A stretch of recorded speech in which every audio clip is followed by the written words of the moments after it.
Ketua dan Wakil Ketua Kadin Cilegon ditetapkan sebagai tersangka dalam kasus dugaan pemerasan proyek senilai 5 triliun rupiah tanpa lelang. Selain melakukan ancaman dan intimidasi, Ketua Kadin Cilegon juga menjadi penggerak ormas untuk melakukan unjuk rasa di proyek tersebut. Untuk membahasnya sudah bergabung bersama kami, ada Saur Siagian, advokat hukum anti premanisme, dan kami juga masih menunggu Nasir Jamil, anggota Komisi 3 DPR RI. Bang Saur, selamat malam. Selamat malam, rekan Egan. Ya, Bang Saur, kita tahu bahwa dalam waktu singkat sudah ada tersangka. Kita apresiasi kemudian apa yang sudah dilakukan oleh Polri ini. Tapi apakah menurut Anda ini memang yang dimaksud dengan memberantas premanisme seperti kemudian yang diinginkan oleh Presiden Prabowo? Rekan Egan, premanisme ini kan sudah menyasar dari lapangan, dari yang paling bawah di pasar, di parkiran, sampai juga di bisnis yang strategik atau PSN, proyek strategi nasional, yang kita sudah tonton sendiri, yang juga menyasar sampai nilai puluhan 5 triliun. Bahkan yang sangat menarik, yang selama ini kita lihat Kadin adalah salah satu organisasi para pengusaha yang selalu mencerminkan nilai-nilai bisnis, tapi kita melihat bahwa dalam kasus ditetapkannya tersangka, yaitu pemerasan, yang ditetapkan adalah ketua Kadin setempat. Nah, ini sesungguhnya mencerminkan bagaimana sangat seriusnya sesungguhnya premanisme ini. Jadi bukan lagi dalam katakanlah ormas-ormas yang selama ini kita lihat berhubungan dengan masyarakat soal menjaga keamanan, ternyata betul menyangkut bisnis, investasi, ternyata sudah marak, yaitu cara-cara premanisme. Jadi mereka tidak lagi memikirkan strategi bagaimana saling menguntungkan, tetapi mengundang ormas-ormas setempat untuk memberikan penekanan. Nah, saya kira tepat apa yang dikatakan oleh pemerintah, membuat Satgas Terpadu Anti Premanisme untuk membuat masyarakat aman dan supaya investor dan investasi kita berjalan dengan baik. Dan ini saya kira kita apresiasi Kapolda Banten, kemudian tentu dengan jajarannya mereka bekerja tepat dan juga menetapkan pasalnya tepat menurut saya 360 yang ancamannya 9 tahun. Egan, kalau kita melihat secara visual, yaitu tindak tanduk daripada ketua Kadin itu, kelihatannya dia enteng-enteng aja. Kami dorong kepada penegak hukum untuk mengusut ini tuntas kepada akar-akarnya dan menerapkan, yaitu ancaman hukum sebesar-besarnya. Kelihatannya mereka enteng-enteng aja. Saya tidak tahu apakah ada yang mencoba mengamankan mereka atau katakanlah menjamin mereka. Ini salah satu indikasi yang kita dorong aparat penegak hukum supaya disiplin, tegas, dan terapkan hukuman seberat-beratnya, dan kemudian usut tuntas siapa di belakang atau yang masih terlibat, karena menyangkut investasi yang cukup besar, Egan. Ya, Bang Saur, tapi Kadin Cilegon ini menyayangkan nih penahanannya dan kemudian mereka mengharapkan bisa diselesaikan secara kekeluargaan. Menurut Kadin Cilegon ini cuma masalah komunikasi aja. Tanggapan Anda bagaimana? Saya kira itu adalah penghinaan kepada para penegak hukum, karena mereka sesungguhnya tahu persis seseorang ditindak. Tapi kalau kita lihat secara visual, karena sudah viral, kan mereka itu membentak-bentak, kemudian mengancam, dan ada gerombolan orang di belakang mereka. Nah, kalau ini kemudian dibiarkan, itu yang saya dari awal saya sudah katakan kepada teman-teman polisi di Banten, kerjaan Anda bukan lagi mendampingkan mereka, karena sekarang operasi sudah dibentuk tim, yaitu terpadu, bahwa akan menindak sekecil apapun, termasuk benih-benihnya. Nah, saya kira silakan saja, tetapi kalau saya lihat tadi gesturnya, dia masih bisa tersenyum, kemudian dipasang jempol. Mungkin dia merasa selama ini atau ketika melakukan negosiasi bisnis itu dengan cara premanisme ini, kemudian mungkin mereka berhasil. Itu sebabnya saya bilang, usut tuntas apakah ada yang menjamin mereka bahwa apa yang mereka lakukan itu akan efektif. Gitu loh, Igan. Baik, sudah bergabung sama kami Bang Nasir Jamil, anggota Komisi 3 DPR. Bang Nasir, selamat malam. Ya, selamat malam. Mohon maaf terlambat masuk, Bang Saur. Nggak apa-apa. Siap, Bang Nasir. Bang Nasir, menurut Anda ini yang dilakukan oleh Ketua Kadin, Wakil Ketua Kadin, dan kemudian menjadi tersangka ada 3 orang itu ada bedanya tidak sih dengan aksi premanisme yang kemudian memalak pelaku usaha di jalan-jalan begitu? Ada bedanya tidak menurut Anda? Iya, tentu kita harus melihat juga apakah ini yang pertama dia lakukan atau memang sudah berulang kali. Tapi karena menyemat sebagai ketua Kadin ini yang kemudian memperburuk suasana yang ada. Dan tentu saja ini sangat tidak kita inginkan sebenarnya. Nah, karena itu saya sependapat kalau penegakan hukum dilakukan atas tindakan tersebut, karena kan sudah membuat sekelompok orang tidak nyaman, apalagi tadi disebut bahwa ada membentak-bentak, memukul meja kalau misalnya ada. Dan menurut saya memang tentu berbeda ya, apa yang di pasar atau di juru parkir liar dan lain sebagainya. Ini kan dia membawa satu atribut yang namanya Kamar Dagang dan Industri. Sebuah organisasi yang kita bisa bilang tidak kecil itu dan sudah lama. Jadi pertanyaannya kok bisa misalnya melakukan hal seperti itu? Selama ini kan sudah ada mekanismenya ketika pelelangan proyek ya, kemudian diumumkan pemenangnya dan lain sebagainya. Nah, ini yang memang kita sangat sayangkan. Nah, apakah kemudian akan diselesaikan melalui pendekatan restoratif justice atau lain sebagainya, ya dalam pandangan saya tetap saja proses penegakan hukum dilakukan, karena restoratif justice juga bahagian dari penegakan hukum ya. Nah, oleh karena itu sekali lagi kita lihat apakah yang bersangkutan memang sudah sering melakukan ini ya, atau memang baru pertama kali melakukan itu. Nah, itu kan penyidik bisa mengetahui dari menggali informasi kepada yang bersangkutan. Jadi di satu sisi memang kita juga merisaukan situasi ini karena bisa jadi masih minimnya pengawasan, pembinaan dari Kadin Pusat kepada kadin-kadin yang ada di daerah dalam konteks mereka misalnya mendapatkan proyek-proyek di daerah. Bang Nasir, tapi jangan-jangan ini jadi budaya nih, Bang Nasir. Tidak hanya di Cilegon saja. Jadi ormasnya memalak pelaku usaha, memalak pengusaha, tapi pengusaha juga memalak investor begitu. Jadi ya begitu sudah yang terjadi sekarang, Bang Nasir. Gimana? Iya, memang kita tidak menutup mata dan tidak mempungkiri bahwa kondisi ini mungkin bukan hanya di Banten ya, tapi juga mungkin terjadi di provinsi lain. Mereka memakai baju lainnya yang memang itu resmi, tapi pendekatannya pendekatan kekerasan, ancaman dan lain sebagainya.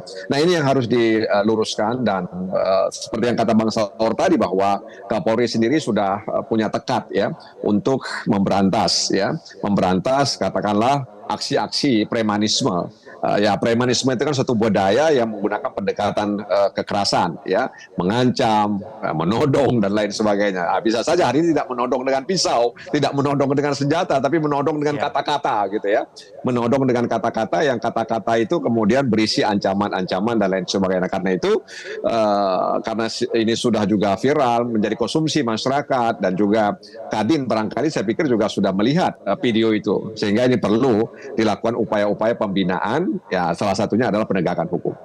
Ya, Bang Saur, di tempat-tempat lain juga seperti ini? Saya kira kan tim terpadu ini kan dibentuk pemerintah di samping untuk mengamankan masyarakat juga membuat nyaman investasi, jelas lah itu soal investor. Dan kita sudah dengar keluhan katakanlah teman-teman di Apindo, ya Asosiasi Pengusaha Indonesia, sudah 10 tahun ini mereka sesungguhnya menjerit, tidak berani berkata-kata karena di sentra-sentra industri mulai dari membangun seperti keluhan teman-teman dari pengusaha ini itu dipalak, belum lagi ada setoran bulanan.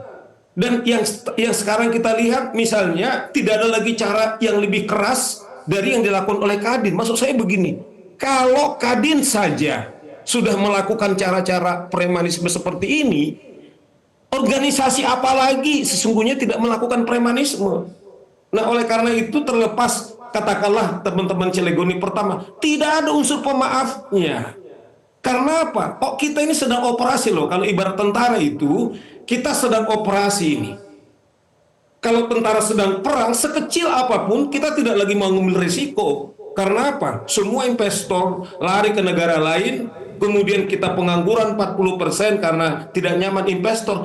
Tapi ada pelaku-pelaku kamar dagang industri, organisasi-organisasi yang memayungi industri investasi kita nyaman.